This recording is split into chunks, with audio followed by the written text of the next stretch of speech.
श्री स्वामी समर्थ. स्वामी महाराज तुमच्या सर्व चांगल्या इच्छा पूर्ण करो ही स्वामींच्या चरणी प्रार्थना करते आणि आजच्या व्हिडिओला सुरुवात करते. पण त्या अगोदर चॅनलवरती नवीन असाल तर सबस्क्राईब करा आणि शेजारील बेल आयकॉनलाही प्रेस करा, म्हणजे माझ्या सर्व नवीन व्हिडिओंचं नोटिफिकेशन तुम्हाला मिळेल आणि तुम्ही एक पण व्हिडिओ मिस करणार नाही.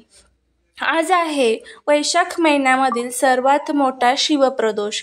याला आपण सोमप्रदोष असं सुद्धा म्हणतो. कारण का तर आज आपल्याला भगवान शिवशंकरांची पूजा करायची आहे. आज सोमवार आहे आणि आज प्रदोष आहे. सोमवारी ज्या वेळेस प्रदोष येतो तर त्याला सोमप्रदोष म्हटलं जातं. मंगळवारी प्रदोष आला की त्याला भौमप्रदोष म्हटलं जातं. तर अशा वेगवेगळ्या नावाने प्रदोषी व्रत ओळखलं जातं. प्रदोष व्रताच्या दिवशी भगवान शिवशंकर हे पृथ्वी तलावरती माता पार्वती सोबत आपल्या नंदी सोबत ते भ्रमण करत असतात आणि त्यांच्यासाठी कोण किती उपाय, कोण सेवा करत आहे, कोण किती कष्ट करत आहे, हे सर्व भगवान शिवशंकर बघत असतात. आणि प्रदोष व्रताच्या दिवशी आपण जे काही इच्छा भगवान शिवशंकरांकडे मागू तर इच्छा ती आपली नक्कीच पूर्ण होत असते. इतकं हे पवित्र प्रदोष व्रत आहे. आता काही घरांमध्ये महिला हे प्रदोष व्रत करतात तर काही घरांमध्ये केलं जात नाही. पण आपण जरी व्रत करत नसला तरी हे उपाय आपल्याला जे आहे तर ते करायचे असतात. कारण का या उपायांनीच आपल्या कुंडलीमध्ये जे काही ग्रहदोष, वास्तुदोष, पितृदोष तयार झालेले आहेत तर ते दूर होत असतात. कारण आपण खूप कष्ट करतो पण आपल्या कष्टाला नशिबाची साथच मिळत नाही.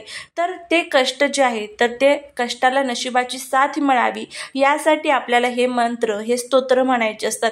तर असाच एक आज मंत्र मी तुम्हाला सांगणार आहे. हा मंत्र जर तुम्ही म्हटले तर भगवान शिवशंकरांची विशेष कृपा ही आपल्यावरती होऊन त्याचबरोबर जीवनामध्ये जे काही रोग, जे काही दारिद्र्य, जे काही संकट आहेत ना तर ते सर्व दूर होऊन भगवान शिवशंकरांची विशेष कृपा आणि आशीर्वाद आपल्याला प्राप्त होतो. कारण भगवान शिवशंकर हे एक अशी देवता आहेत ना, ते भक्ताच्या छोट्याशा भक्तीला सुद्धा प्रसन्न होतात.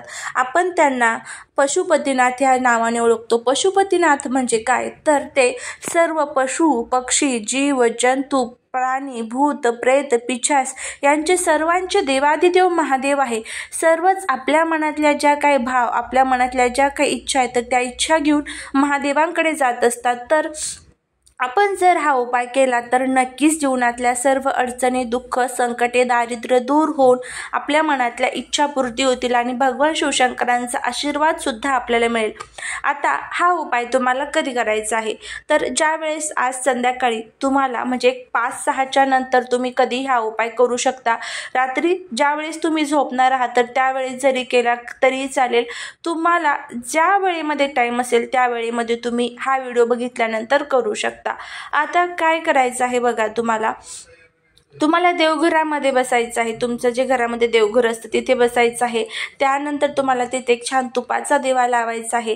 तुपाचा दिवा लावला की त्यानंतर तुम्हाला भगवान शिवशंकरांची आरती करायची आहे. आरती झाली की त्यानंतर तुम्हाला त्यांना खडीसाखरेचा नैवेद्य दाखवायचा आहे आणि खडीसाखरेचा नैवेद्य दाखवल्यानंतर तुम्हाला तुमच्या मनातली जी काही इच्छा आहे ती इच्छा तुम्हाला तिथे व्यक्त करायची आहे. इच्छा व्यक्त झाली की त्यानंतर आसन घालून तिथे बसायचं आहे आणि त्या आसनावरती बसून तुम्हाला तुमच्याकडे शक्य असेल तर रुद्राक्षाची माळ असेल तर ती घ्या, नसेल तर तुमच्या घरामध्ये जी कोणती माळ असेल तर ते घ्या. तुळशीची माळ असू द्या, त्यानंतर कमळगट्ट्याची असू द्या, कोणतीही स्फटिकाची असू द्या, जी कोणती माळ तुमच्याकडे असेल ती माळ तुम्हाला हातामध्ये घ्यायची आहे. हातामध्ये घेतल्यानंतर तुम्हाला हा जो मंत्र मी सांगत आहे त्या मंत्राचं तुम्हाला पठण करायचं आहे. तर मंत्र ऐका. ओम तत्पुरुषाय विद्महे महादेवाय धीमहि तन्नो रुद्र प्रचोदयात. परत एकदा ऐका. ओम तत्पुरुषाय विद्महे महादेवाय धीमहि तन्नो रुद्र प्रचोदयात. ओम तत्पुरुषाय विद्महे महादेवाय धीमहि तन्नो रुद्र प्रचोदयात. आता हा जो मंत्र आहे तर तो तुम्हाला आज रात्री म्हणायचा आहे. तुम्हाला शक्य होईल तर 1 माळ करा. याच्यापेक्षा जास्त जमलं तर जास्त वेळेस तुम्हाला करायचं असेल तर तुम्ही करू शकता, पण 1 माळ तुम्हाला आवर्जून करायची आहे. हा रुद्र मंत्र आहे. आता तुम्हाला म्हणता नाही आला तर तुम्ही गुगलवरती टाका की रुद्र मंत्र म्हणून, तर त्याची जी रुद्र मंत्र आहे तो तुमच्या समोर येईल, किंवा नित्यसेवेचं पुस्तक जर तुमच्याकडे असेल तर त्यामध्ये सुद्धा हा रुद्र मंत्र आहे, तर त्यामधून बघून सुद्धा तुम्ही म्हणू शकता. ओम तत्पुरुषाय विद्महे महादेवाय धीमहि तन्नो रुद्र प्रचोदयात. अगदी साधा आणि सोपा मंत्र आहे.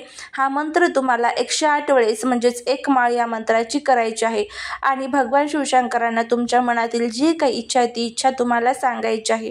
बघा, ज्या काही अडचणी असतात ज्यावेळेस आपण हे मंत्र घरामध्ये म्हणतो त्यावेळेस त्या अडचणींमधून मार्ग निघायला सुरुवात होत असते, कारण नकारात्मक शक्ती नष्ट होतात आणि भगवान शिवशंकरांचा आशीर्वाद त्यावेळेस आपल्याला मिळत असतो. तर नक्की हा जो मंत्र आहे तो म्हणा, नक्कीच तुम्हाला सर्व अडचणीतून मार्ग मिळेल. झालेली सेवा महाराजांच्या चरणी रुजू करते. व्हिडिओ जर आवडला तर लाईक, शेअर आणि सबस्क्राईब करा. श्री स्वामी समर्थ.